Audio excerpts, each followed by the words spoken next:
All right, committee, let's go ahead and get started. Welcome to week 3 of the Commerce Committee. Another action-packed day for you today. And we have several members that are missing. Some of them are online. There's some weather problems. Welcome, Representative Sutton. I'd like to welcome Representative Curtis to Commerce Committee today. She's not an official substitute, but she is familiar with the material. And so I've told her I would allow her to sit in today since we have extra chairs. Makes us look more popular. All right, let's move on. Let's go ahead and get started with a briefing on the 2026 World Cup event. John Federico.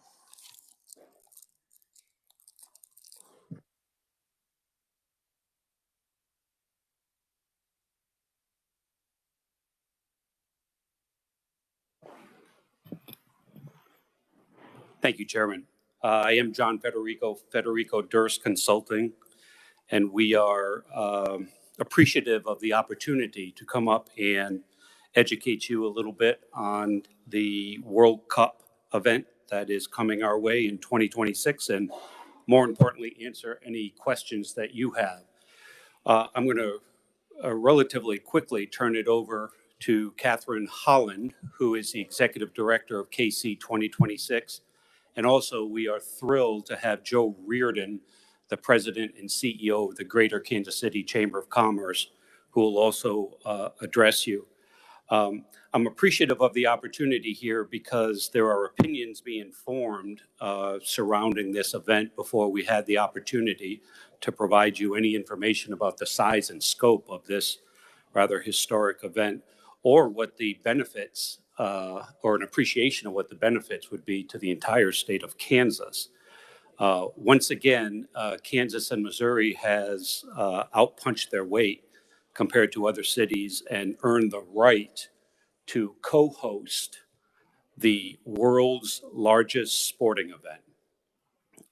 I think about the competition to serve as a host for these matches, and Orlando applied and wasn't granted the opportunity. Cincinnati, Nashville, Denver, Washington, D.C., Baltimore, and the list goes on. So we're very proud of this collaborative effort between Kansas and Missouri, and it is no small undertaking to co-host this event. How big is this event? We hear a lot about it's the world's largest event. Well, the Super Bowl in 2022 had 112 million viewers, which is a sizable audience.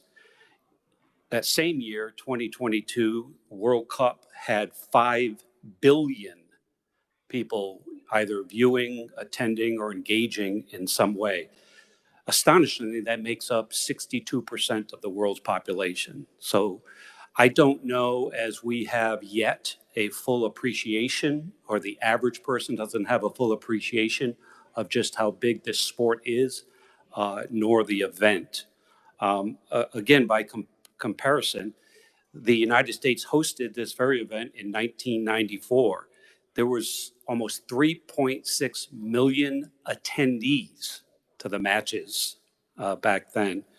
And as far as popularity of the sport in this region, probably the biggest name in Major League Soccer is Lionel Messi, and Sporting KC will be playing Inter Miami this year.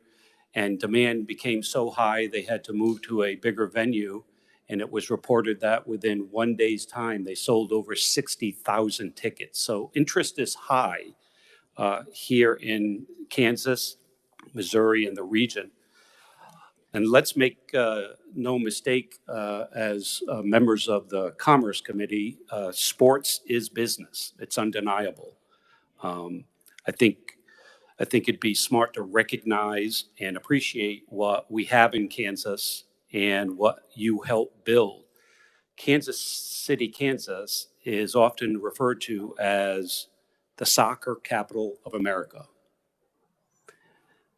Not only do we have a professional sports team here in Sporting Kansas City, And oh, by the way, the economic impact of them picking Kansas as their home base rather than Missouri, they contribute roughly around $500 million to the economy.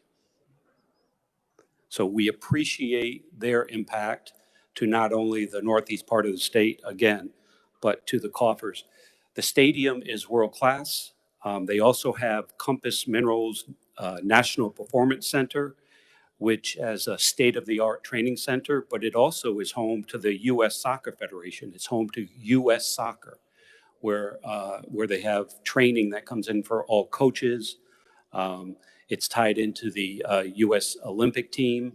It's just an incredible facility that we're blessed to have both of those here in Kansas. There's an ask of the Kansas Legislature to help fund what's necessary to serve as a co-host, and Catherine will provide you detail. I hope you will appreciate her transparency, her honesty, her openness, and her detail about the ask and the specifics of the expenditures. And she's happy to answer any questions you have. You already showed your support last year with a $10 million appropriation to Sporting KC to let them get started on what they need to ready themselves to host this event. And I'll fast forward, all with the common goal. Again, this is a regional event. It's a co-host.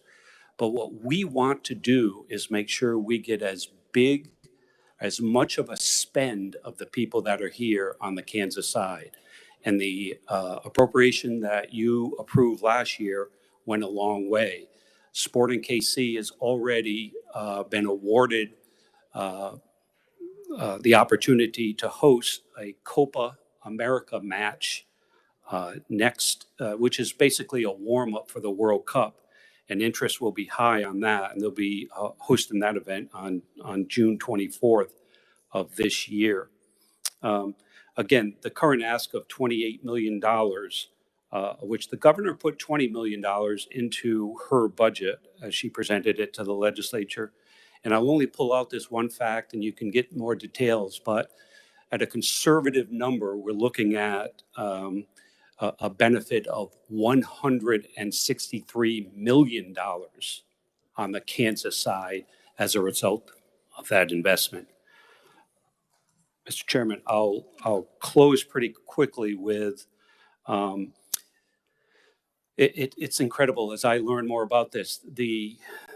I don't think anyone can appreciate the enormity of the effort needed to host this event. I mean, with heads of state coming in, fans, it was reported that in the Kansas City Business Journal, I believe, that there might be as many as 25,000 fans that just come in that have no intention to going to the main event, but they're going to be here to support and follow their team.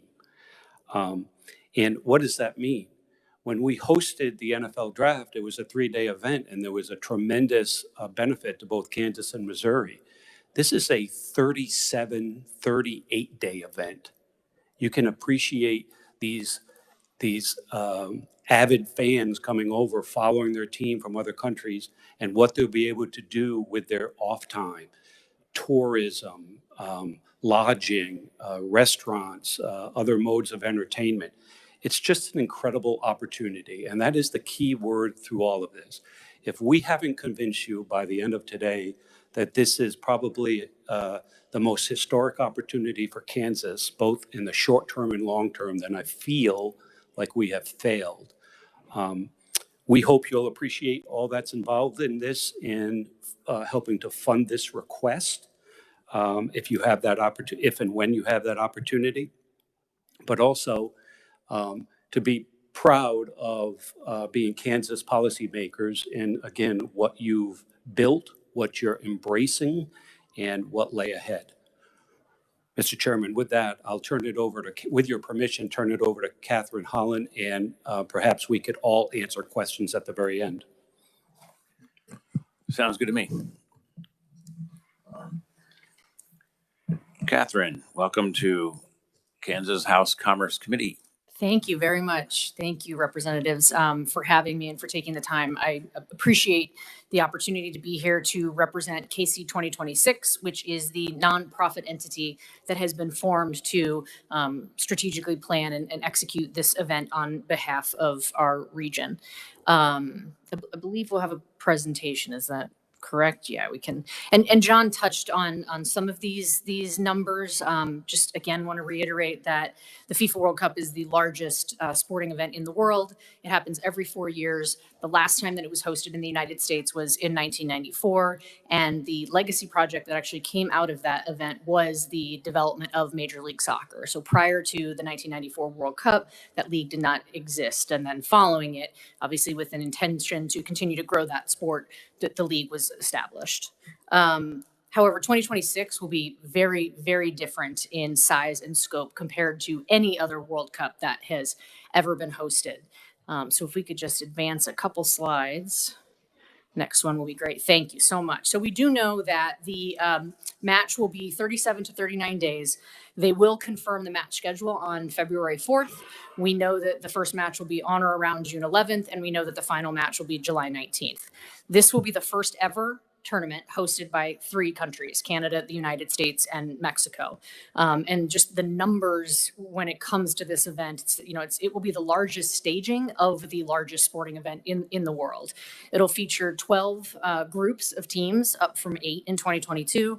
A total of 48 nations will compete, up from 32 in 2022. And again, the whole tournament will span 37 to 39 days, up from 28 in 2022. And finally, that culminates in 104 matches total, up from only 64 in 2022. So sometimes when I get frustrated with FIFA, if they are slow on information or, not sort of answering in a timely fashion, I take a look at this slide and I try and remind myself that they are also learning as they go. They have never taken on anything of this size and scope. We are good partners with them and obviously are kind of working with them as they figure out cross-border challenges and a host of other serious, safety and security management needs that they need to take on. Next slide, please. John mentioned this. He mentioned the host cities that sort of got to the final shortlist but didn't make it through. This is a map that illustrates the 16 host cities, 2 in Canada, 3 in Mexico, 11 in the United States. I love showing this slide because I think it just, first of all, it's incredible that Kansas City in our region is positioned with the likes of these other major metropolitan areas, but also, we're kind of on a beautiful landlocked island on our own, which really creates a tremendous amount of opportunity that some of these other host cities don't have. And I'd also like to acknowledge, again, Joe Reardon. Not only is he president and CEO of the Greater Kansas City Chamber of Commerce, but he's also a member of our KC 2026 Board of Directors, who has generously agreed to help me sort of paint the picture of the size and scope of this. Joe, if you want to. Thank you. Thank you very much, Catherine, Mr. Chair, and members of the committee. Representative Curtis, good to see all of you. I did want to come briefly on the map. There's a couple things I think are extremely exciting and important about it. The first is that if you look at all the cities, including those in Canada and Mexico City, you'll note that Kansas City is the smallest market of any of them. So we definitely are punching above our weight. The other thing I would tell you is that there will be international media that will be in every one of these venues when the matches are played. But the stories that are going to be told, I think, are going to be what we are able to offer them as stories. And it'll be different than other places. The international media knows New York. They know San Francisco. They know LA. They don't yet know Kansas City and Kansas. And I think there will be intrigue about how the city in the middle of the country is getting matches. And it's our chance to tell the story of the state of Kansas and Kansas City and all the great things that are going on here. The other thing I'll notice is there are really 3 audiences, if you think about this. John mentioned one of them. 3 audiences of folks that will be coming to Kansas City for these matches. One are Kansans and Missourians and Kansas Cityans that will be enjoying this and taking it in. 2 will be folks from all over the Midwest that are soccer fans or have kids that are in soccer, a chance to at least come to a place where World Cup matches are being played and teams will attract those people all over in the state of Kansas and into Kansas City. And then the third is folks coming from a long ways away. international fans that will be coming and attracted to the Midwest for these matches. And when we think about the international fans, I'll just mention two things relative to that. Because of how long the tournament is, and because international fans will be traveling a far distance, it's not unheard of for international fans to be here, not for a week or even two, but up to a month. And I was able to go to Doha in 2022 and observe the games when they were there. Got to talk to fans from all over the world. And I can tell you that outside of the United States, soccer is king. And there are fans that save up for every 4 years, and their family vacation is to go to wherever their national team is playing in the World Cup. And unlike the United States, where we typically take 2 weeks for vacation, nearly the rest of the world have a month of vacation. In World Cup years, it's not unheard of for those individuals and families to spend the entire month in and around World Cup matches wherever they're being held. We will attract, and that's the scope and scale, we will attract people from all over the world for an extended period of time. Soccer matches about 2 hours. They're going to be here for weeks, maybe a month. It will be our opportunity, and they will be very interested. And we saw this in Doha, taking in everything in and around where they are. They're on vacation. They're soccer fans, but they're here on vacation as well. And it'll be our chance to see them coming and interacting with everything that the Kansas side of Kansas City has to offer, both and all around the state of Kansas. They'll be wanting to explore. We certainly saw that a lot in Doha. The last example is that I'll give you is I had the good fortune of being able to go to the Chiefs game in Frankfurt. And let me just tell you, there were thousands of Kansas City Chiefs fans from Kansas City and Frankfurt, and they didn't just come for 3 days to see a game. It wasn't a weekend activity.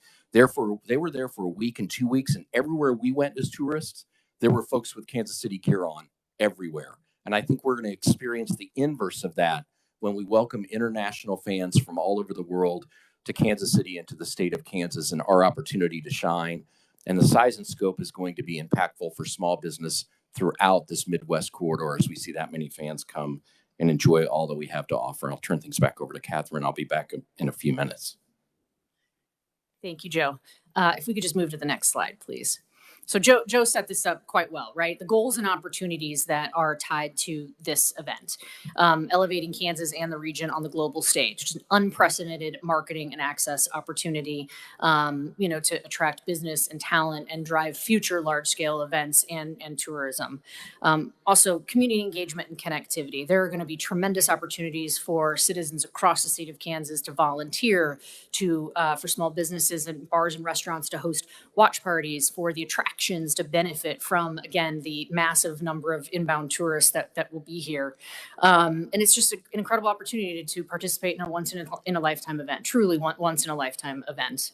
And that will allow us to capitalize on visitor spending and make sure that, Kansas is benefiting from hosting this event through generating income for employees and business owners, particularly in the kind of travel, entertainment, and hospitality sector. Next slide, please. And then from a legacy perspective, people often equate this event to the Olympics. It's a very different event, and 2026 is particularly different because there is no ground up infrastructure build required. All of the event, they're using existing venues, and if we didn't have sort of the baseline infrastructure in place, we would not have been named a host city. So communities don't have to invest the amount of money into building new venues that might not get effectively utilized beyond 2026. So where we can invest money to positively deliver this event is in existing infrastructure projects that we might want to expedite, use this event to potentially expedite so that it provides a better environment in 2026, but then again, also, delivers beyond just this massive soccer event. And the ultimate goal is to use this event to deliver long-term positive economic and cultural impact that is sustained. It's just, again, an unprecedented opportunity for Kansas to present itself as a viable place to start a business, build a business, move a business, attract talent, and so on and so forth. Next slide, please. We have done a very high-level economic impact study when we were in the bid process, and it was primarily driven by the number of hotels that we needed to demonstrate that we had available. We had to show that we had 55,000 hotel rooms within a 2.5-hour radius of metro downtown Kansas City. Of those hotels, 33% are on the Kansas side of the state line. And we estimate that just on hotel rooms alone, and we used 6 matches, average hotel stay of two nights, that it could generate $155 to $167 million in direct event impact. That is a conservative estimate, and I will get into why that is. It does not contemplate some of the economic impact opportunities that Joe touched on as it relates to team base camps. And again, this economic impact study was done early on in the bid process prior to FIFA increasing the number of matches twice. So we will be revising these numbers when we have a match schedule. We're all waiting, with bated breath for the match schedule that was finally confirmed to be released on February 4th. And we will put pen to paper and refine some of these numbers once we have a little bit more actual information on what we will be hosting. Next slide, please. And then getting into the training facilities. So FIFA themselves has really designated Kansas as the training site mecca for the FIFA World Cup of 2026. And that's largely driven by 2 considerations. Our central location, it is lucrative for countries to want to be as centrally located as possible so that it's easy for them to get to whatever area of the 3 countries that they will be competing in. We are no more than a 4-hour flight from any of the host cities. So we are the most centrally located. And we have the highest caliber training facilities. Compass Minerals National Performance Center, which is located in Kansas City, Kansas, as John mentioned, is not only home to the national team, is a training facility utilized by both Sporting KC and the U.S. national team. It's arguably the finest soccer training facility in the country.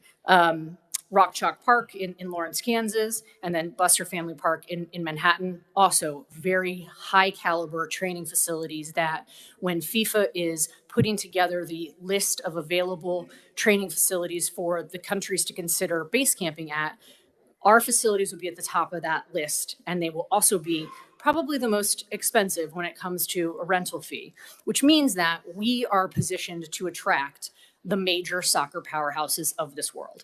We often utilize Germany as an example. Massive, massive soccer powerhouse. The fan base is as zealous as they get and is that group that will travel wherever their team is training, and they will live in Kansas City, Kansas for the 4 weeks of the tournament. They will eat there. They will play there. They will fly in and out of our region to follow their team wherever they might be competing. And so that potential economic impact opportunity will be tremendous. We do have the opportunity to potentially fold in some additional facilities further to the western side of the state. There's been conversations about Wichita. Previously, FIFA had required that the training sites be within a certain distance of the competition venue. They have now lifted that requirement, I think largely because of their visits to the Midwest, and they have learned how easy it is to navigate our region. So I think there's a real opportunity to try and fold in additional base camps once we get kind of through phase 1 and identifying the rental fees. So we'll keep everybody posted on that. But again, Kansas is the base camp mecca for 2026. Next slide, please.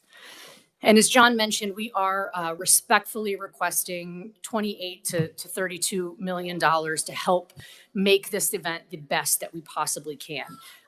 That is largely driven by the need for safety and security support and also transportation.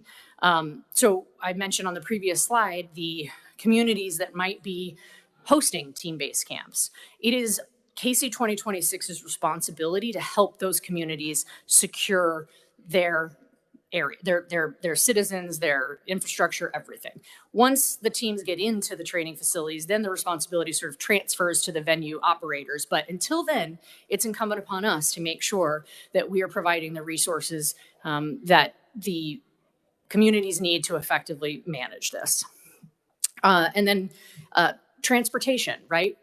We want to be able to make it as easy as possible for the visitors coming into this region to explore everything that we have to offer. We want them to come to Topeka and take us tour of the State House, but we need to figure out a way to get them there. We have less of a robust transportation infrastructure than most of the other host cities, so we will have to create it. We will have to create a temporary transportation system to accommodate this event.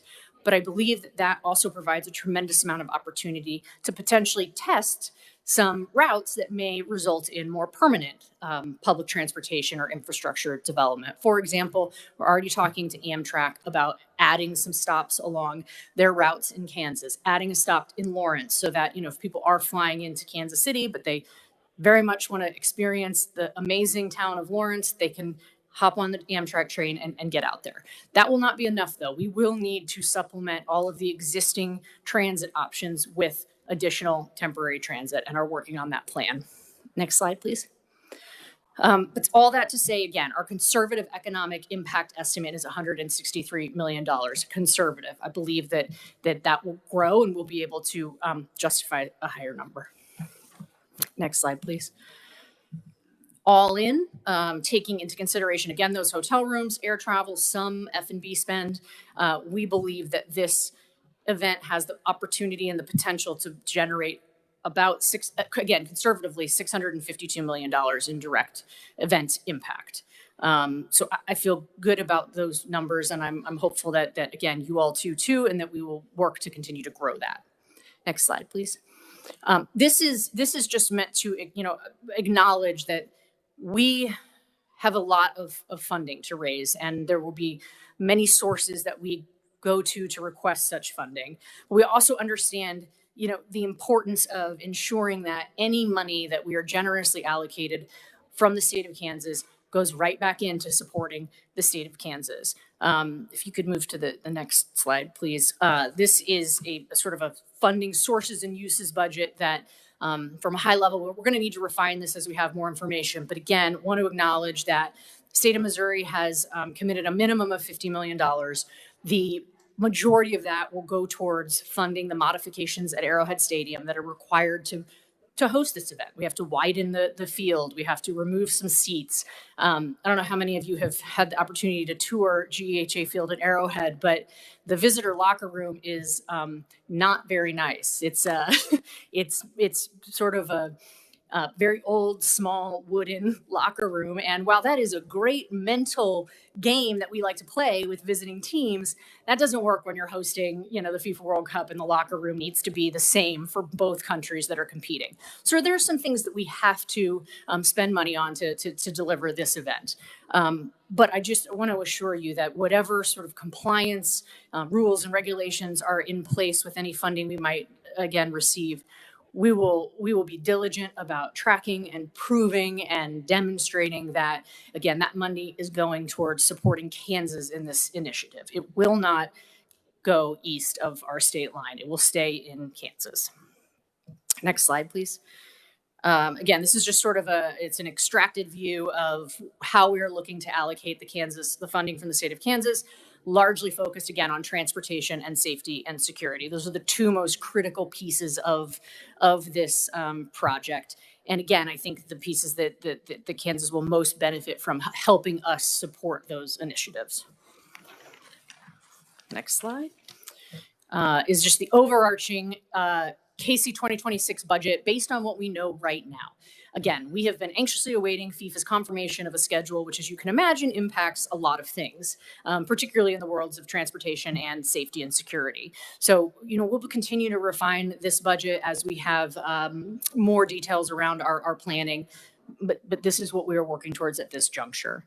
And for the final slide, it is hard sometimes to describe the size and scope of this event, but these are all of the kind of key planning verticals that KC 2026 is tasked with managing. We briefly mentioned competition venue. It's a big piece of this. Without the venue, you don't have the matches.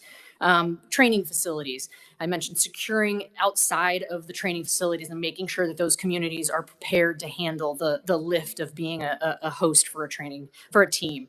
Host city operations, right? This event is 37 to 39 days, but life cannot shut down in our communities for 37 to 39 days. So we need to make sure that the cities are supported and that everybody is able to navigate in the way that they normally would. They can get to work, kids can get to school, business cannot shut down. So we need to plan accordingly to make sure that everyone is supported, even while there's activity going on around the event. Host city rights and commercial, right? Again, not squandering the opportunity to market our region, Kansas and Missouri, in conjunction with this massive sporting event. Marketing and communications, Joe mentioned the tremendous number of international media that will descend upon our region to cover this event. We will need to work with them to accommodate by finding spaces for them to do their work, right, outside of the competition venue. Community engagement, right? I mentioned that this is just an incredible opportunity for communities to rally around this event, this once in a lifetime event. But we also need to manage expectations and information dissemination for the communities across the region. They need to understand what is potentially coming. We need to provide the support that they need to be staffed up in the bars and restaurants and the hotels and so on and so forth. So community engagement and having that open, transparent, honest dialogue throughout this planning process will be critical. And then FIFA Fan Fest. I don't mean to save this till the end because it really is. It's going to be the biggest party in the Midwest during this time. It is kind of exactly what it sounds like. It is the opportunity for everybody who might not be attending the match to gather together to celebrate not only the sport of soccer, but our entire region. It is the opportunity that is probably even more lucrative than, the competition out at the stadium for us to show off our values, our, small businesses, our cultural opportunities and things like that. There is a real opportunity for us to look at hosting a fan fest in Wichita, for example. And that those communities should be thinking about watch parties. But do we want to have a fan fest in Missouri and a fan fest in Kansas? Potentially. We need to evaluate, again, the safety and security requirements. There's also an opportunity for communities to sort of take ownership of that and fundraise on their own to, produce these watch parties and these fan festivals that will draw visitors to their cities and towns. And KC 2026 stands poised to support that, to make sure that if there is a massive fan fest or watch party in Wichita or Lawrence, that we are ensuring that people can get to it, that people know about it and that people can get to it, and that it is safe and secure. So again, goes back to the transportation, safety, and security are largely the primary drivers of the funding request that we are seeking from the state of Kansas. And with that, I'm happy to answer any questions. Committee, any questions? We'll start with Representative Clayton. Thank you, Mr. Chair, and thank you for being here today. I want to call committee's attention to slide number 7 that sort of details hotel and accommodations. Couple of questions coming up there. I know that I have just heard anecdotally a lot of people talking about well, gosh, I'm going to rent my house out for an Airbnb. Trust me, I'm considering it as well myself. But what kind of partnerships and cooperations are you and potentially the chamber and various other cities working on when it comes to partnering, when it comes to Airbnbs? I know we've got some folks that are in neighborhoods that are really not inclined to support that even now, but with the World Cup, it's foolish to not, rent your home out, right? So, but I can also foresee some issues there as well as with potential hotel staffing. Those really aren't the best paid jobs. And so how are we working with businesses for that and for cities? That was the first thing that really kind of came to mind. Thank you. Yeah. No, it's a great question, Joe. Feel free to hop up if you want. I think that's all part of what we are looking at during the planning process. We will know exactly how many hotel rooms FIFA has contracted directly. Those will sort of be taken out of the inventory, and then we can obviously manage around that accordingly. With respect to Airbnb, I have to say, we haven't necessarily gone down the path quite yet of determining how we can or cannot and should not be impacting that. I will tell you that the initial financial commitment from the city of Kansas City, Missouri, is being pulled from the tax that they have recently started collecting with Airbnb rentals. So the first $15 million that's generated through that tax will be allocated for World Cup efforts. So I think it's something we certainly need to be looking at. And we will also be establishing working groups within all of those planning verticals to help us better understand what those concerns are, what information people might be looking for, and how we may be able to help accommodate that. So again, I think it's an opportunity to impact based on feedback from the communities, what that may look like. So Thank you. May I have one more question, Mr. Chair? Thank you.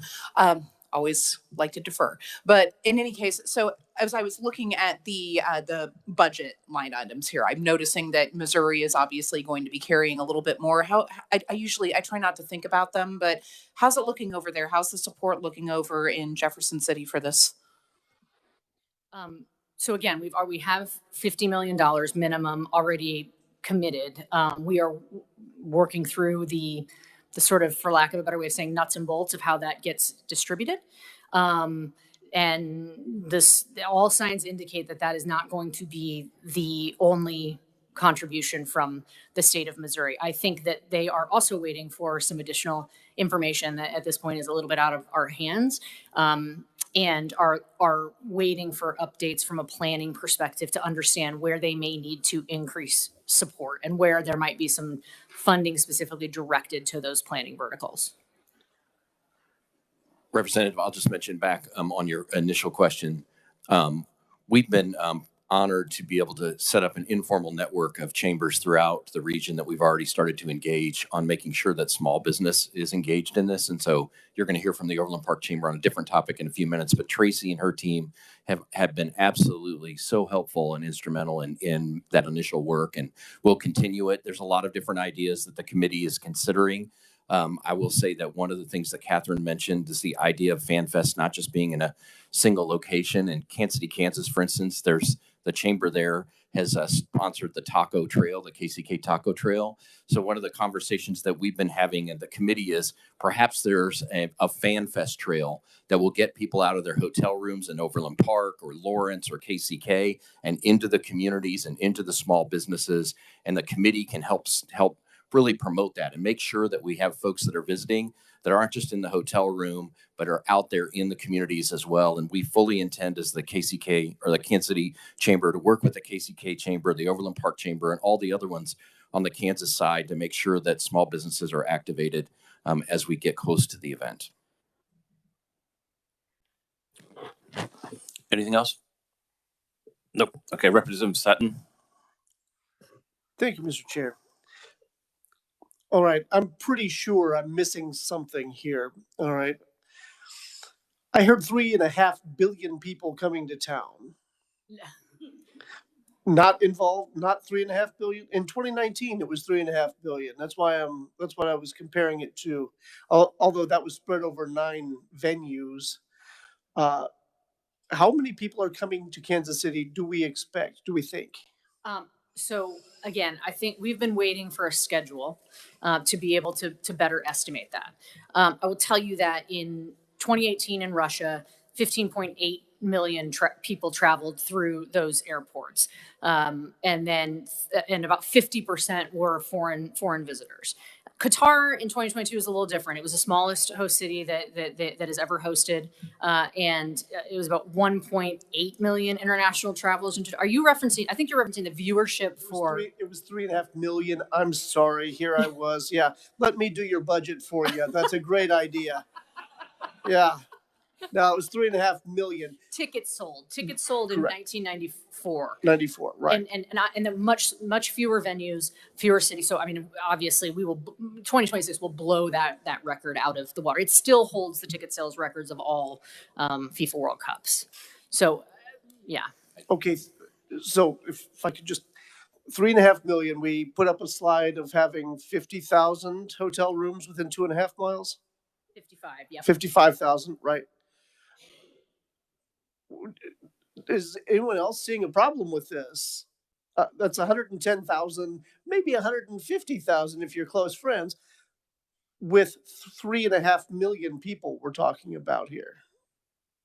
3.5 million people, though, spread over 16 cities, right? So, and it's not going to be that constant. That's what I was missing. Okay, tell me about the 16 cities that are occupying this. So there's two in Canada, 3 in Mexico, 11 in the United States. So again, it's Seattle, San Francisco, LA, Houston, Dallas, Atlanta, Miami, Kansas City, New York, New Jersey, Boston, Philadelphia. I think I got that. Okay, from slide 1. the other map, cities. yes. So that map are the and so matches will be happening in all of those That's 16 what I was cities. missing out on here, and I was wondering why anyone thought this was a great plan. This looked like a train wreck getting ready to happen. It's complicated. No, 16 cities will play host during this 37 to 39 days. So we may have a match in Kansas City and then not have a match for 4 days. But there will be matches happening, Perfect. elsewhere in those three countries. So there will be an ebb and flow of inbound, outbound travelers. And I think that, again, we will work to refine what those numbers look like when we know how many matches and, frankly, the dates. And also, corresponding matches that might be happening adjacent to what we are hosting in our region. So there's still information to be gathered that will help us hone in on the number that you are asking, which I think is how many people can we expect? Right. And where are we going to put them if we're getting that sort of concentration? I would just say that if FIFA was worried about us not being able to accommodate the number of visitors, they wouldn't have given us this opportunity. Because I don't know how many we can fit in Representative Clayton's house. I mean, we'll try. Well, and also, I think particularly in our region, there's a real opportunity for, some park and ride options. So, if you're in Omaha and you want to come in, it's not necessarily that you have to stay overnight. We will maybe facilitate the option for you to come in, be able to use this temporary transit system that we're implementing, and then head back to Omaha after a match. I'm going to give other folks a shot, but that temporary system, I want to talk about that too at some point, maybe when we get to the bill. Thank you, Mr. Chair. My guess is this is going through appropriations, but you'll have your opportunity there. Representative Williams, Chrissy Williams. Thank you, Mr. Chair. I'm the only Williams today. So a couple of questions. First of all, if you go on slide 13, would you remind us again who is represented under the last column, Kansas Public Sources? Yes. So it's important, I think, to note that this budget contemplates both cash and also resources that we are going to need to be able to borrow and leverage from the surrounding communities. So, obviously there's an expectation that the baseline city services and security in the communities that might be more impacted from a team base camp or things like that, that kind of falls into that bucket where it is mutual aid, borrowed resources, baseline deliverables, again, to make sure that the communities are continuing to operate over the course of these 37 to 39 days. Okay, so if we expand on that just a little bit, if you look underneath the Kansas Public Source column for $9 million total that you're factoring into the 165 ask, some of those would be in-kind donations, such as maybe transportation or perhaps IT, but some of them it's a staff and administration. So that's not payment to your organization, it's staff and administrative costs that you're calculating that will be used? Yes. Okay.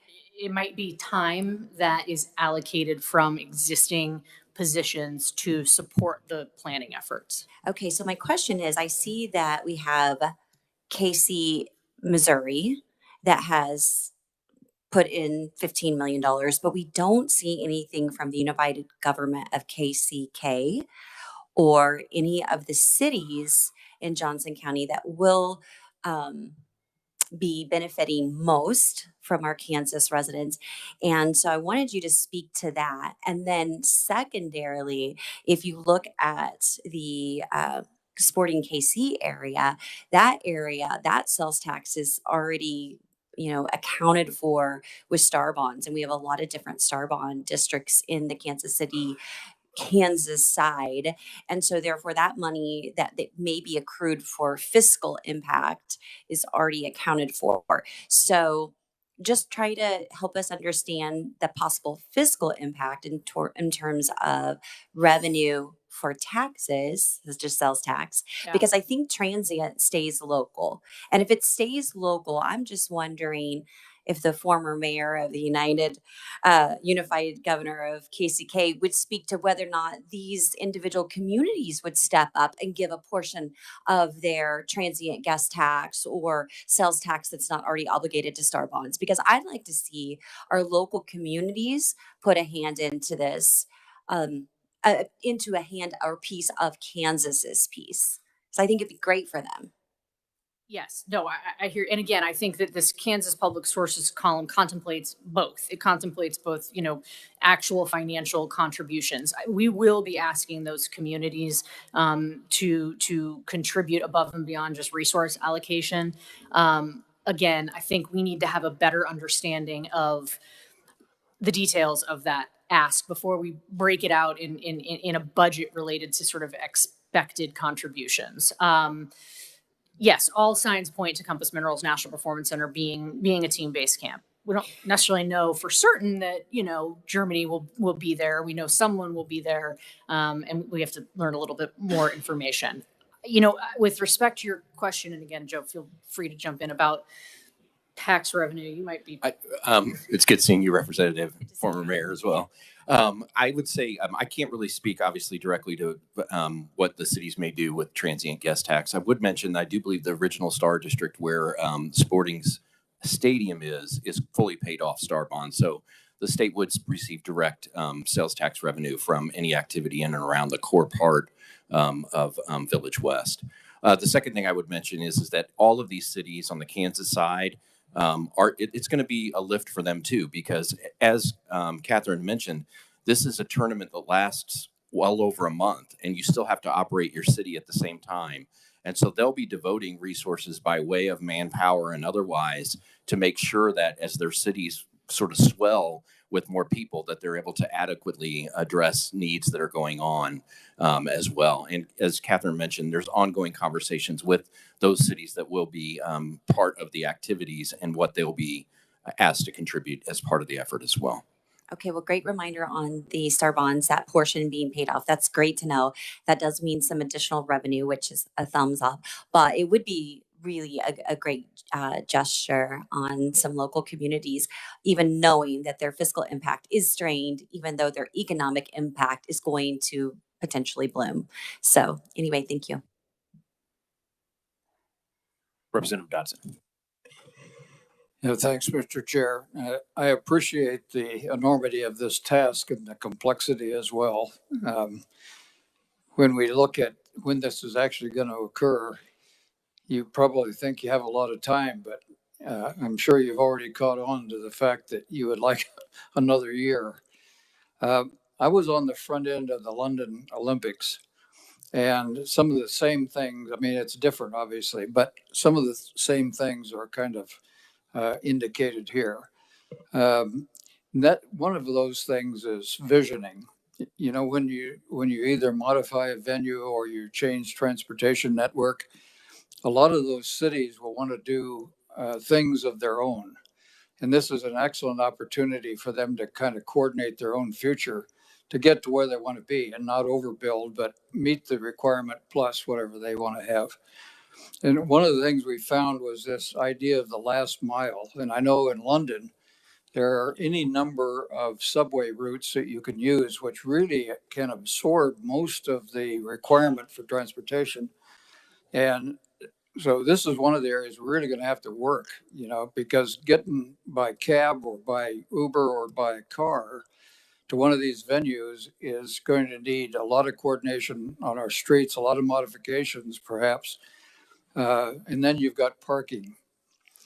So, and then the kind of the hidden one is the IT, both for you to coordinate and for people who will be, let's say, overusing systems that are probably just about maximized now. So again, really appreciate what you're doing, and I'm glad you're doing it. So thanks. Some days I am too. No, I appreciate the last mile is critical, and that is lingo that the IOC and FIFA use because it's the last mile leading into the competition venue. And to your point about parking, the secure perimeter around GEHA Field at Arrowhead will eat up a lot of the parking out at that facility. And so we will have to figure out how to accommodate park and ride options and, different drop-off points and things like that, elements like that. And that will all be part of the transportation plan that we build out. And I'm certain that we will probably have multiple versions, A, B, C version. We can deliver everything that we want to deliver. We're delivering, a little bit above, and then we're, delivering sort of the bare minimum. I can tell you that one of the most inspiring sort of processes that has come out of being able to manage this project has actually been the collaboration among all 11 U.S. host cities. So we were actually all in D.C. last week. There is a collaborative effort to sort of identify infrastructure projects, primarily in transportation and transit, that may already be in the hopper to receive some federal funding, but also where there are plans to request some federal support. And the host cities are collaborating because we all understand that we all have different lifts, right? Like New York, New Jersey is going to be able to rely on their mass transit system. They'll still have to supplement accordingly. But we probably require more resources to build that temporary transit plan. And we're absolutely collaborating to make sure that we're delivering against FIFA's mandate, which is One World Cup, which essentially ensures that the experience in New York, New Jersey, and LA is the same as it is in Kansas City, Atlanta, Dallas, wherever. So I feel that there is going to be a great effort to, again, move some of those transportation projects that might already be in the hopper forward at an expedited rate so that it delivers not only against what's happening in 2026 and our requirement to deliver a seamless transit plan, but obviously also delivers well beyond 2026 because it's those projects are about more than just this event. So that work is absolutely happening, and transportation will be a critical planning element of the overarching project. Representative Laura Williams online has a question. Hi, thank you for your presentation. Can you hear me? Yeah, we sure can. Well, I apologize if I came over loud and clear. But I did enjoy your presentation of just trying to understand the status of, what does this look like and how can we be able to implement being successful on the world stage. And so I probably have more of a question for Joe. How has the business community been working on this? What's their involvement? And, as being from the Johnson County area, representing Lenox and Olathe, how can we as legislators who are close, engage with helping them as well? Absolutely. Thank you, Representative. We held in the summer of this year initial stakeholder sessions throughout the Kansas City region, including on the Kansas side, and really asked the chambers of commerce from all those areas to bring businesses forward to the table to start to think about how business can benefit and what the opportunities are for business, particularly small business. And I think we had a lot of good discussions.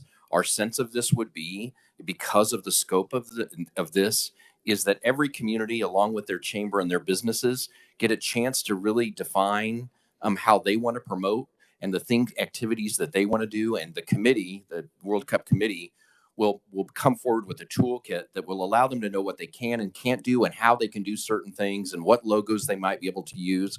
But we absolutely believe that every corner of the Kansas City region has an opportunity to tell a story and engage those visitors that are coming from a long ways away. And our chamber is committed to coordinate that. And certainly with the World Cup committee, that will be an ongoing effort as we get closer to the event.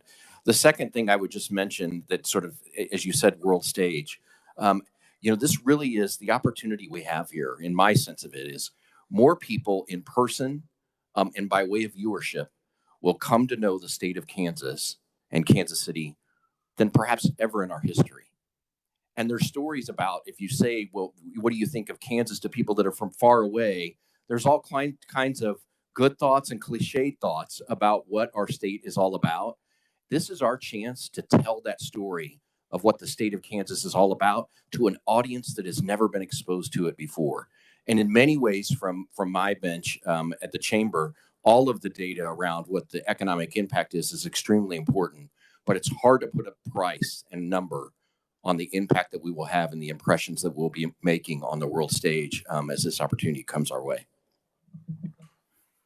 Yeah, and if I could just touch on again, I think that's where the team base camp opportunity is really lucrative. The process for that is going to also deliver an early opportunity to start merchandising Kansas, right? So this team brochure will come out. The federations will identify the facilities that they are most interested in, which again, because of the caliber of our facilities and the rental fees that those facilities will command, they're likely it's going to be the larger countries that can afford to base camp here in our region. But as soon as that brochure is released, we will be hosting delegations from all of those countries here in Kansas. And that will be dignitaries, that will be business leaders, that will be the federation, the soccer federation leaders. So they will come over here and we will be able to pitch, Kansas and why our state and why this facility and what can we deliver that is, more compelling than maybe some of the other locations that they might be looking at. So I think the opportunity for us to impact the global stage it starts this year, right? It starts this year in assuring them that they will have a seamless experience if they choose to base camp in Lawrence or Manhattan or Kansas City, Kansas, that we will help facilitate that. And that there's a tremendous opportunity for future commercial business development, relationship building, and things like that. So I just don't want to underemphasize the opportunity that clearly this entire event affords, but base camps and Kansas being already different in the minds of some of these countries is an incredible opportunity, but we have to deliver then. All right, I'm going to have to ask you guys to have shorter answers. We have a couple of more questions and we have another presentation. I'm sorry, but we have another presentation coming up and I do want to give everybody an opportunity to ask questions here. So Representative Kessler. Thank you, Mr. Chair. Logistically, I'm glad to see you doing this and not me. But you mentioned base camp, and do we? And the schedule's not out yet. I understand that. Do we have an idea of how many games maybe we're hosting? I know that's probably not the entire picture here as far as monetary. The state will get out of that, but do we have an idea of what we can be looking forward to as far as how many matches we'll actually have in Kansas City? So during the bid process, we were bidding on a minimum of 5 matches. But over the course of this process, we are very optimistic that we could get through quarterfinal matches, largely because of our proximity and Arrowhead being one of the largest stadiums. Representative Penn. Thank you, Mr. Chairman, and thank you all for coming here. This sounds very exciting indeed. I'm definitely in support of it. Heard about a little bit of it this summer as well, so I think this is very fortuitous. Quick questions concerning the base camp Mecca in 2026, right? I think those were your words. Will those teams be arriving earlier? You said that most of the fans will be on ground for maybe 3 or 4 weeks, but what does that economic impact look like for those who are in base camp Mecca? When does that start? Yes. So teams are required by FIFA to arrive, I think, match day -5. So they need to be on the ground in their base camps 5 days in advance of their first match, wherever it is in the country. We will pair a hotel facility with the training with the training facility. So that will be a package deal that FIFA will pair them together. But for example, Compass Minerals National Performance Center, we're looking at pairing the Margaritaville hotel development that is in progress. Okay. And I was going through some of the slides that you had, and they were really, really good slides. I think it was about slide number 12, if I may, Mr. Chairman. I think you said that the funding request that you're making of Kansas is 28 to 32 million. You made mention that I think it's on another one of the slides, slide 12. State of Missouri is pushing in their contribution 74 million, and they've already committed 50. Is that correct? Yes. So 50 has been committed. Again, that 74 also includes resources from other jurisdictions within the state of Missouri. And then the slant that we would have for the state of Kansas, going back to your slides, is about 30 million that you're asking for us, and our contribution is 28, is what I'm saying. Is that right? Yeah, 28 to 32. We budgeted against 28. Okay. But again, to Representative Williams' question about what is that overage accounted for? It's resources, it's safety and security that is kind of automatically going to be leveraged, but that we need to fold into our budget so that we have a realistic, transparent understanding of what this undertaking is. I understand. And what I want to do, Mr. Chairman, is make sure that we're taking care of Kansas tax dollars, right? When I do the math on that, it looks like we're asking Missouri to do a push out of about 67.5% with those numbers, and we're asking Kansas to push out about 93%, like you said, some overage. I want to make sure that everything is fair and equitable across the board. Am I looking at that the right way? Yes, it's a little bit more nuanced than that. I think actually so in order to be a host city, we had to, on the Missouri side, tickets will be tax exempt, just tickets, nothing else. But that's a big piece. And on the Kansas side, there are no exemptions, right? I mean, you'll generate tax revenue from everything. So it's a little bit nuanced, just Okay. based on that element. Well, I think. I look forward to getting educated on the nuance. And the last question, if I may, Mr. Chairman, when we look at this, you said that pretty much the whole globe is coming in. Soccer is a big deal. What is your coordination with federal authorities as well as our KBI and on the Missouri side, their equivalent? Because if people get into these villages, like the Olympic Village is the equivalent, and we see around the globe that folks are having some attacks made on Masonic, and we see cybersecurity, and you'll have all types of media there, and it'll be a great target for some bad actors or whatnot to get in and try to take advantage of a lot of information ops. What are y'all doing on that front So to make sure it's secure? This is going to be a long answer, and I want to be mindful of time. In brief, though, the federal government has made certain guarantees to FIFA about how they will support security of this event. They will also be looking at the event holistically, right? Which markets, when matches will happen in each market, also when fan fests will be happening in each market, and they are going to look to assign a security rating, probably SEER level 1 or 2. We need to understand, first and foremost, what federal government support is going to kick in. And again, I mentioned I was in DC last week. We had meetings with the NSA, DOT, Homeland Security, all of that. So those conversations have been happening with FIFA and the federal government. The host cities are now, frankly, pushing our way in, so that, because we are the best people to represent what that security requirement is. So all of those conversations are in process. The federal government is committed. I think it was a little bit eye-opening for them to understand that they're going to have to help secure 11 U.S. cities at the same time during this massive event. But we're working through that, and that will be part of the evolving plan. We're involving our regional DHS offices and obviously safety and security agencies across the region to support that and help us figure out how we need to implement the protocols.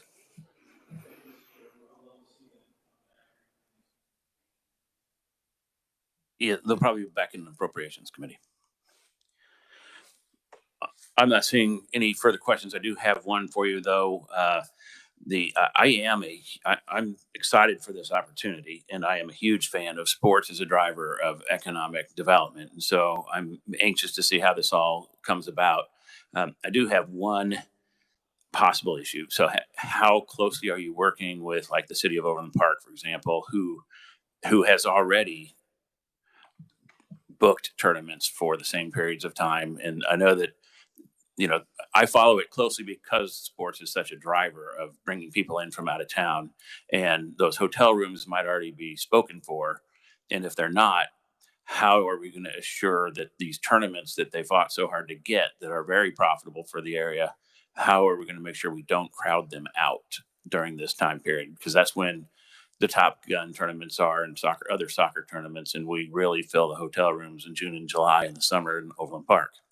You're talking about specifically youth tournaments? Yes. Yes. So we are we're collaborating with the city of Overland Park. I would say that right now we have a lot of hotel rooms on hold that will be, released once the schedule is confirmed. Again, FIFA contracts a tremendous number of hotels in each host city just to accommodate their staffing needs and their, commercial partners and things like that.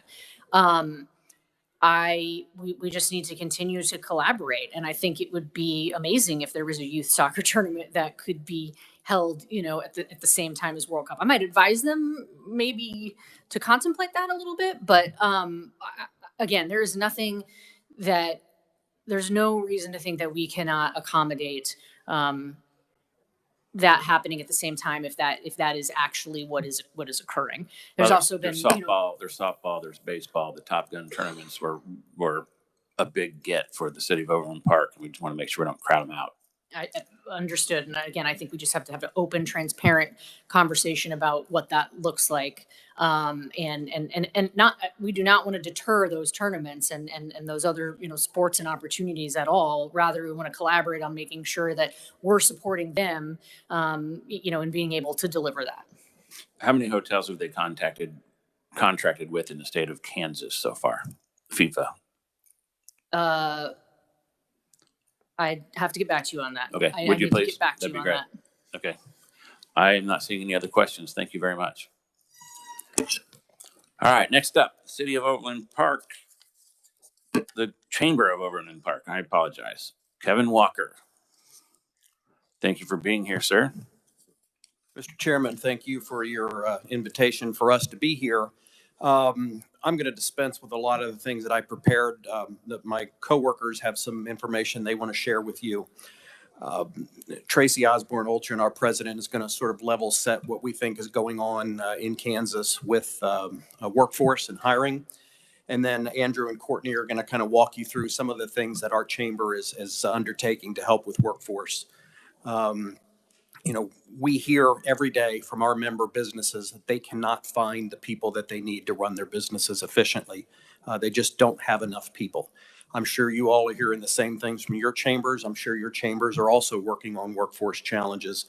In light of the previous conversation, we're going to have to gear up, particularly our hospitality industry, to make sure they're fully staffed so that they can take care of the thousands, tens of thousands of visitors we're going to have. So it is really critical that we deal with this workforce issue now.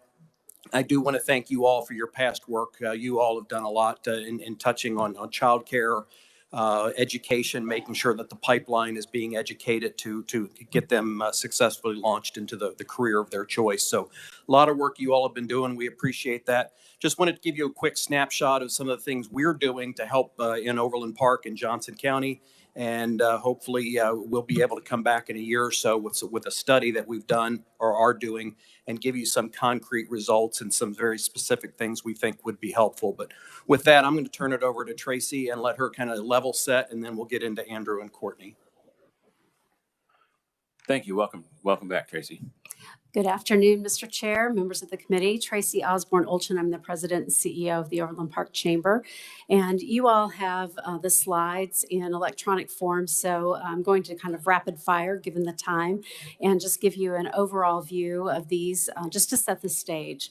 So as Kevin mentioned, workforce is the number one issue that we hear from all of our businesses. So I wanted to talk just briefly about the state of business as we see it in Johnson County and in Overland Park. We did a brief summary survey of our members back in November just to see how they're doing a couple of years post-pandemic. And the good news from our businesses is that they're doing well. We hear a lot from the national media, who talk about, people are putting a pause on business growth, and that's not what we're seeing in Johnson County or in Overland Park. And you see just the results of our membership survey telling us that 65% are saying that their business was better this year than it was last year, or a good majority of them saying it was at least the same.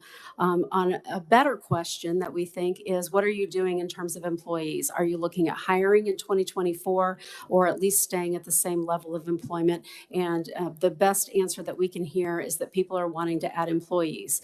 Now, what's problematic about that is in the next slide, when we ask them about their biggest pain points, the top two pain points above all other questions that we ask is that they're having trouble finding availability of good employees. And then the next question that goes to quality of employees really speaks not to are these good employees with a good work ethic? It's really about skill alignment.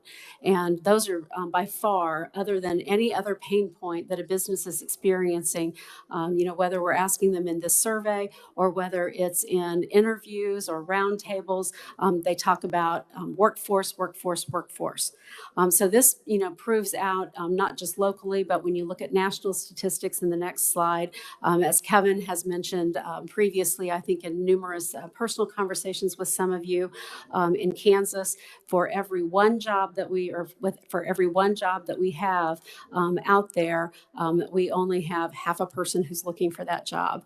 So it's 2 to 1 out there. If you've got an opening, you may not have someone who is actively seeking that employment. And so we've got a slide that gives you kind of the landscape, not just in Kansas, but nationally as well. We have 9.4 million openings nationally and only 6 million people who are actively seeking those openings.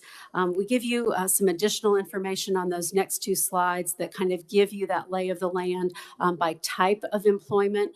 And we've put some arrows just by those that are really concerning to us, in particular in Johnson County and in Overland Park. But you can see what this looks like from hospitality, which is of major concern with the World Cup conversation that we just had. But you can see manufacturing, it's a little bit better.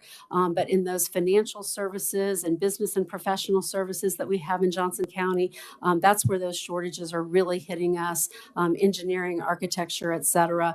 That's really difficult for the businesses that we have. Now, a little bit of a bright spot, if you look at slide number 6, is the national media talks a lot about the death of the office market, which is really important to us, and the increase of hybrid work. That's what that slide tells us, that there is some opportunity. There are about 20% of jobs that will probably stay remote for a very long time in the foreseeable future. But we see that as an opportunity for those who can be competitive, both in their workplace culture and also in the type of real estate that they're offering, if it's mixed use and has lots of amenities. And so that's something that in Kansas, I think we have to be making sure that we offer the right kinds of amenities. And that's a lot about what the Boomerang campaign is about, in trying to make sure that we are marketing to our young people that Kansas has a lot to offer for them to come home to. In Overland Park, we listened to what our businesses told us and decided that we needed a 5-year strategic campaign on community and economic development to address this number one pain point of our businesses. And so we raised about $3 million in private funding so that we could concentrate primarily on workforce. And with that, one of the things that we did first was to hire a full-time workforce development department. And so I'm going to turn this over to them right now so they can give you just a quick snapshot of what we're doing to really dig into the data that can be helpful, not just to us in Johnson County, but we believe statewide to really emphasize what's important in workforce. So I'm turning it over now to Andrew Weisberg, our Director of Talent. Thanks, Tracy. Thanks, Mr. Chair and the committee for your time today. Just going to go over real quick some of the, Tracy did a great job of presenting the challenges the OP Chamber and the city are facing. And I'm here to talk a little bit about the solutions and kind of our path forward. So Opportunity Now is our 5-year strategic initiative, and really it lays the foundation of what our businesses put forward and charge us with to really help them with the workforce issue. Our 2 major outcomes that we're really looking towards are short and long-term deliverables that we can provide to our members, as well as increasing engagement in work-based learning opportunities for our K-12 students. So the way we're trying to do this is through a number of objectives. The first one really being a comprehensive workforce study that we kicked off with an RFP that was developed with our workforce committee late last summer. And we are working with a consultant out of Austin, Texas, Tip Strategies, who did a similar study with Fort Collins, Colorado, looking at their workforce base and how to increase talent attraction and recruitment within the city. So it was a great fit. We enjoyed the work that the examples that they produced. And we're really excited because one, it's going to give us some information about our labor shed, key economic corridors, key employment segments, help us understand a little better our skills gap analysis. And really what's exciting about it is that, many of the studies in the KC region are done at the regional or metro scope. This is really more specific to our city boundaries, our labor shed, and our economic analysis area. The other really exciting part about this is the use of our membership base. So we do have some focus groups coming up in conjunction with the consultant, looking at getting some input back from more than 500 of our members, ranging from all sizes and from our top employment segments. And all that information is going to feed into our workforce committee. So that was the second objective of Opportunity Now. We kicked that off last June.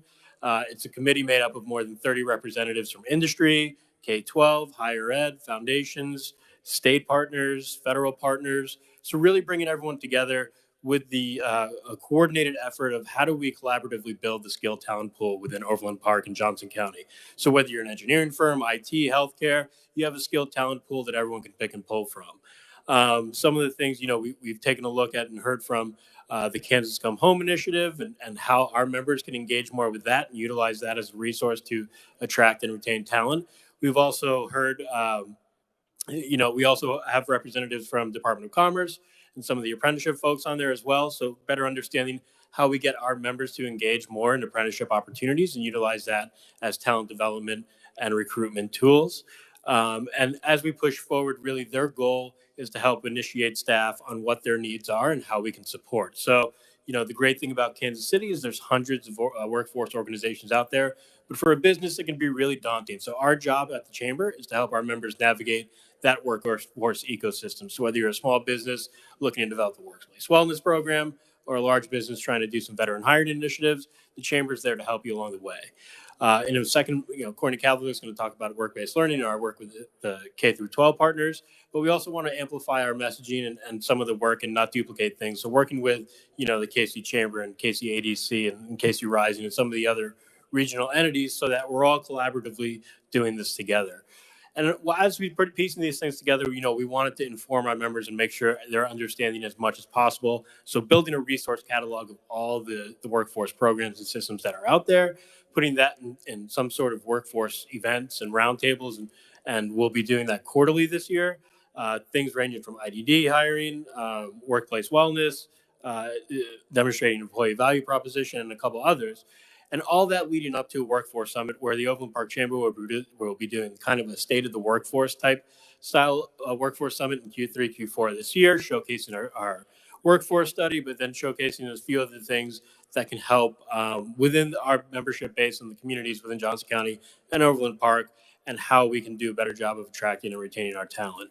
So one of the things I mentioned that, kind of this library of resources and cataloging what's out there, one of the things and the examples I can give is, work-based learning, creating a single-stop solution. We work with 4 area districts within the city of Overland Park. How do we best create a system where businesses don't have to Google and find 20 different sites to get the information they need, but how can we just convene this all into one resource? So, answering the questions of how do I engage with this specific program? Why should I do it? And who do I contact? So answering those 3 questions in a single source solution, looking ahead, how do we scale that model that we developed for work-based learning and put it into other initiatives? So veteran hiring is a big thing that we'll be looking towards going forward.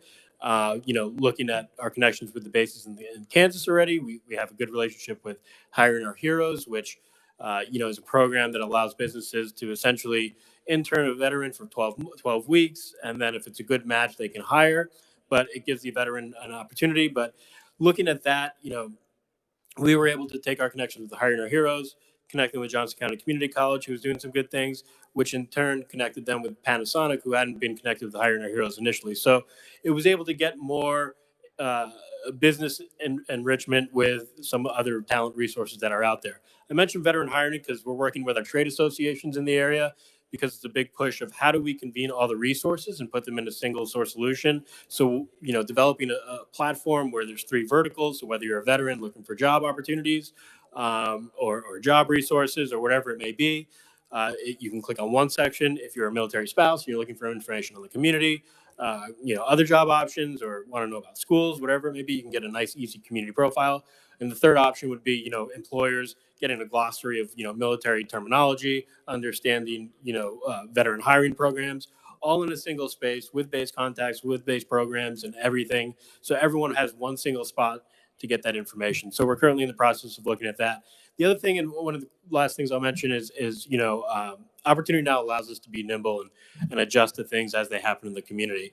An example of this is, what happened this past year with Yellow, and when they decided to release some of their employees, we were able to get quickly in contact with their HR staff. And through that communication, we were able to quickly gather what type of information and resources their folks would need as they went forward on their next step and look for future job opportunities. And, within a matter of weeks, the Chamber was able to utilize our connections and membership base to, one, develop some resources around, helping folks with resume writing and review, LinkedIn support, helping them out with retirement and financial planning. We had information on healthcare benefits and how to navigate the healthcare marketplace. And then we had JCCC as well there to talk about, how to utilize some of the ARPA dollars that they still have to get some of the free education and job skill training that they were able to offer. And that led into, our partnership with Johnson County Community College and Workforce Partnership for the job fair that occurred that folks were able to take advantage of. So opportunity now, it really provides this great foundation of what we're looking to accomplish and what our businesses are asking for, while at the same time allowing us to meet the needs of businesses as things pop up in the community. And so I'll hand it off to Courtney Kavlovic, who can kind of give a really quick overview of our work with what we're doing to build up the skilled talent pool from the early side with our school districts. Thank you, Andrew. Good afternoon, representatives. My name is Courtney Kavlovic. I am the Workforce Program Coordinator at the Overland Park Chamber. I support Andrew with all of our work under Opportunity Now when it comes to attracting, retaining, and aligning talent. A primary part of my role is working with our K-12 school districts in Overland Park to promote real-world learning to our Chamber members. The school districts we work with are Blue Valley, Olathe, Shawnee Mission, and Spring Hill. I'm sure some of you are familiar with Real-World Learning. It's a regional initiative focused on providing work-based learning opportunities for high school students. Students are graduating with what's called a market value asset, or an NVA. An NVA is at least one work experience, entrepreneurial experience, college credit, or an industry-recognized credential throughout their high school experience. By 2030, all 80,000 students across the region will graduate with at least one market value asset. Real-world learning not only prepares students for their future careers, but it also provides an opportunity to market the different jobs, industries, and opportunities in Overland Park. Through the private investment of Opportunity Now, the Chamber has been able to engage with our 4 area school districts for many real-world learning opportunities. An example is we worked with the Shawnee Mission School District for a client-connected project focused on youth perceptions of Overland Park. A client-connected project is a concierge-like project that involves a class or multiple classes and teachers with a business. The Chamber wanted to understand youth perceptions of Overland Park and whether students envisioned themselves living and working there after they graduated. The students conducted research to understand their peers' perceptions and what their plans were after they graduated. They presented their findings to the Chamber and provided recommendations we could use in order to create a marketing strategy to attract this next generation of workers. One of the key takeaways we took from this project was how we communicate with the next generation. The next generation primarily uses social media as a means to communicate.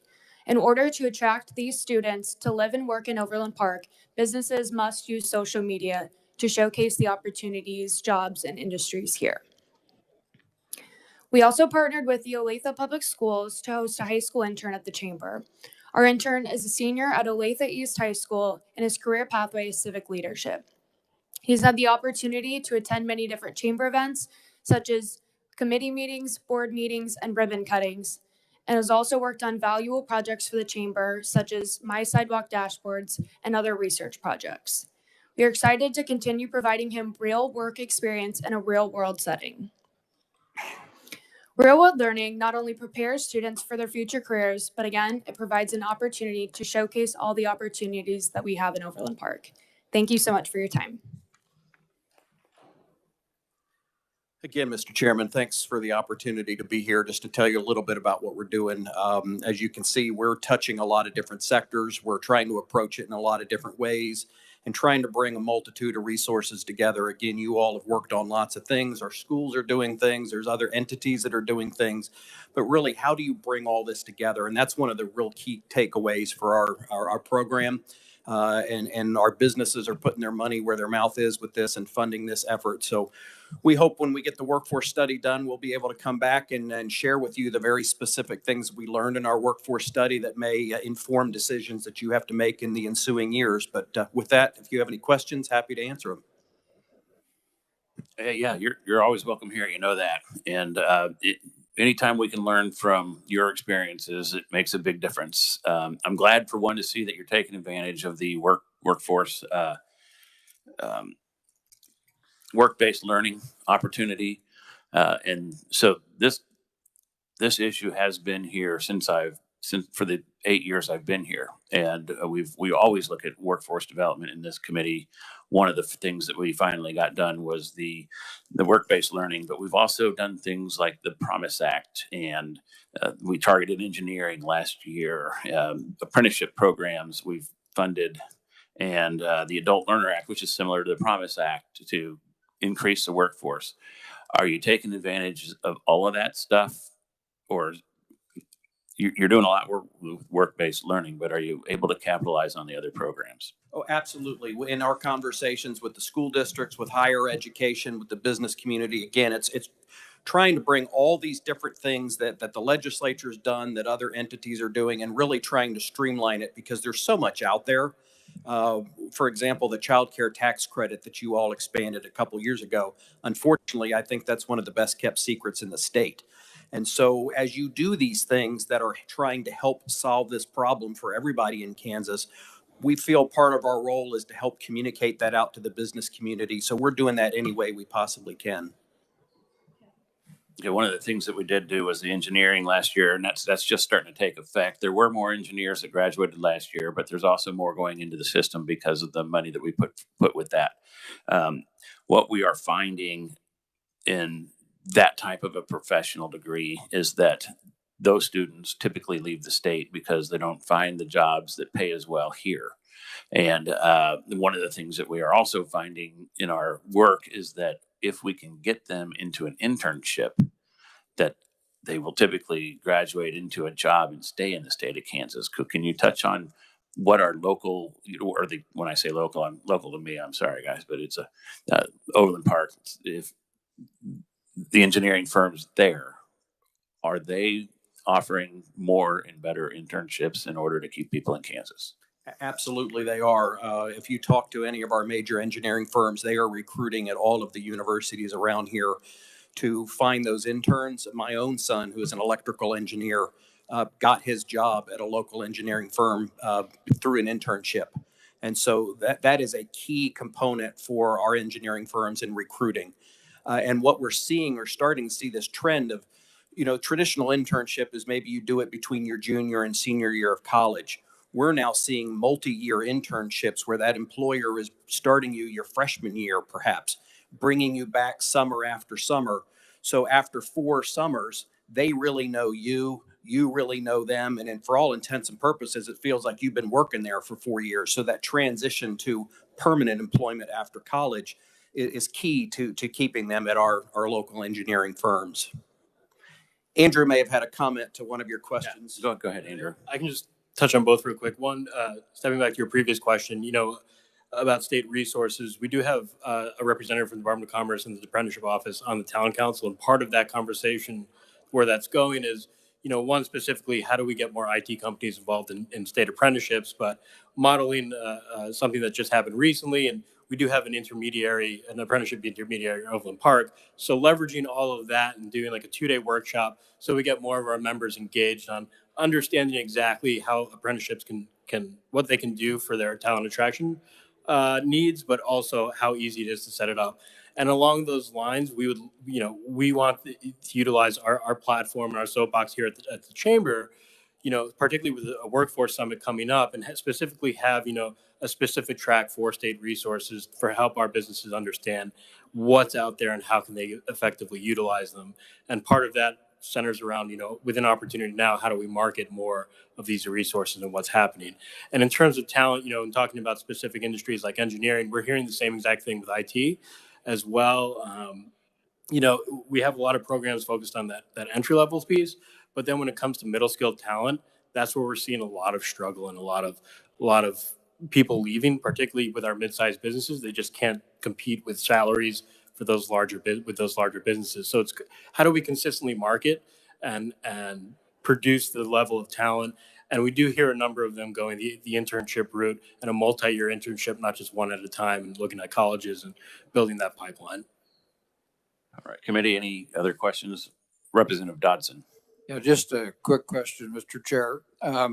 When you look at the numbers of people looking for work, it's not very encouraging. When you look at the labor statistics, one of the things I've found over time is that we have a tough time communicating between the person that wants work, maybe, and the person who needs a worker. And, there's a direct connection. A guy puts a note out there on the website, I need 3 people to do a particular task. And then you kind of depend on the people who are searching for work to connect with that. And I'm just wondering, in the Department of Commerce, for example, should we be doing more to advertise Kansas? And this is kind of predicated on the previous briefing we heard. We're going to need a lot of people. So quality of place, quality of life, opportunities, and things like that doesn't normally get marketed by the individual company that's looking for workers. So that's why I ask if the Department of Commerce can do some of these kinds of things to attract people. Well, absolutely. I think they could. Local chambers, local communities should absolutely be marketing quality of life. And I would say, in bragging on my own community, Overland Park, I think, is largely successful because we have tremendous quality of life. And I think people value that and appreciate that.